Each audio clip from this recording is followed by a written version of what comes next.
Hello everyone, welcome back to my channel. আশা করি সবাই অনেক ভালো আছেন। আবার অসংখ্য ধন্যবাদ আমার চ্যানেলে ব্যাক করার জন্য, ভিডিও দেখার জন্য।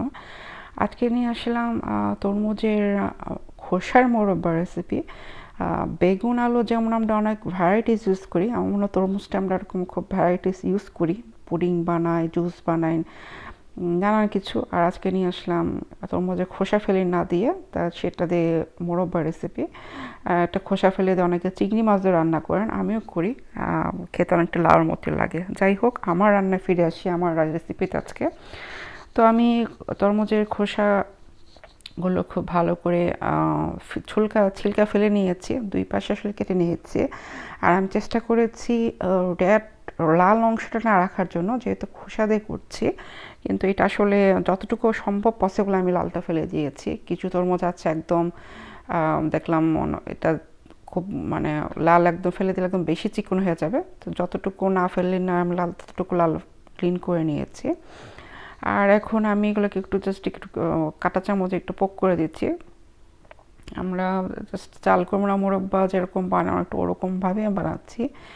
তো সবগুলো খুব ভালো করে কেচে নিলাম কাঁটা চামচ দিয়ে, ফর্ক দিয়ে। আর এখন আমি এগুলাকে খুব জাস্ট 1 to 2 মিনিট আমি জাস্ট ঘি দিয়ে একটু হালকা করে ভেজে নেব, জাস্ট ঘি ফ্লেভারের জন্য। এবং এটা টোটালি অপশনাল, আপনারা চাইলে স্কিপ করতে পারেন, খুব জরুরি স্টেপ না। আপনারা দেখলেন খুব তাড়াতাড়ি আমি এগুলো তুলে নিচ্ছি, জাস্ট একটু নেড়ে চেড়ে ঘি ফ্লেভার দিয়ে একটু হালকা ভেজে, হালকাও না, আমি জাস্ট 2 মিনিটের মতো রেখেছি, তারপর নামিয়ে নিয়েছি। আর এখন চলে যাব মোরব্বা বানানোর মেইন প্রসেসে। তো এর জন্য আমি এখানে 4 কাপ পানি দিয়ে দিলাম, মেজারমেন্ট কাপের 4 কাপ পানি দিয়ে দিলাম। 2টো এলাচ, আপনারা চাইলে তার দারচিনি, তেজপাতা এগুলো ইউজ করতে পারেন। আমি আসলে এই ধরনের রেসিপিতে শুধু দারচিনি এলাচি ইউজ করি। তো এলাচি দিয়ে দিলাম। আর দিয়ে দিলাম 1 কাপ চিনি। যদি আপনারা খুব বড় তরমুজ নেন, অনেক পরিমাণ বেশি হয়, আপনারা চিনি সেটা চেক করে হয়তো চিনি আরও বেশি দিতে পারেন। আমার কাছে মনে হলো এতটুকুই পারফেক্ট আছে। দিয়ে দিলাম 1 টেবিল স্পুন সিরকা। আর দিয়ে আবারও সব কিছু খুব ভালো করে মিশিয়ে নেব। খুব ভালো করে মিশিয়ে নিয়ে যখন নাকি একটা বলক চলে আসবে, তখন আমি আমার সেই তরমুজের খোসার পিসগুলোকে আমি ছেড়ে দেবো। তো এগুলোকে ছেড়ে দিয়ে আমি মিডিয়াম হিটে এখন রান্না করে নেব, কারণ এগুলোকে সিদ্ধ হতে হবে। এবং আপনারা দেখতে পাচ্ছেন বলক চলে এসেছে, এবং আমি জাস্ট নেড়ে চেড়ে দিচ্ছি, এরকম আসলে মাঝে মাঝে নেড়ে দিচ্ছিলাম। তো চেহারা দেখে নিশ্চয়ই বুঝতে পারছেন এটা অনেকটা হাফ ডানের মতো হয়ে গেছে। তো এক এক তরমুজ আসলে, যেমন আমি আগের বার যেটা করেছিলাম সেটা আসলে তরমুজটা খুব ইজিলি হয়ে গিয়েছিলো। এবার তরমুজটা দেখলাম টাইম নিচ্ছে, তো আমি জালটা একটু কমিয়ে দিলাম। আমরা যেমন গরু মাংস করি কিংবা কোনো সবজি করি, সিদ্ধ হতে সময় লাগে, এটা আজকে এরকম লাগছে আমার।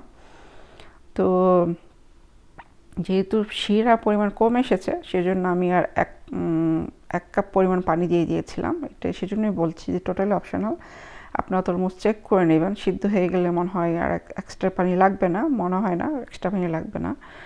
আর এই তো চেহারা দেখে নিশ্চয়ই বুঝতে পারছেন এটা পারফেক্টলি ডান। আমি এখন আসলে শিরাটাকে ঘন করে নেব, জাস্ট একটু মাখা মাখা করে নেব মোরব্বার জন্য। এবং আমি নামানোর আগে দেখে নিয়েছি যে সিদ্ধ হয়েছে কিনা, আপনাদের একটু দেখাচ্ছি আমি।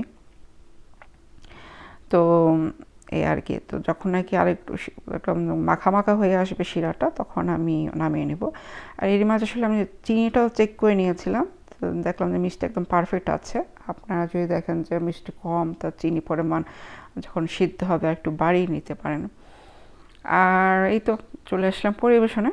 জাস্ট এখন একটু খেয়ে আমি দেখছি, ইয়াম। আশা করি আপনাদের রেসিপি ভালো লাগবে।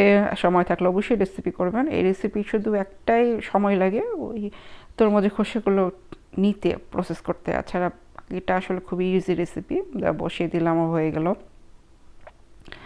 তো যেহেতু তরমুজ একটু লাল লাল না হলে আসলে ভালো লাগে না, তো আমি দিয়ে দিলাম একটু রোজ সিরাপ। আপনার টোটালি অপশনাল, আপনার চাইলে এটা স্কিপও করতে পারেন।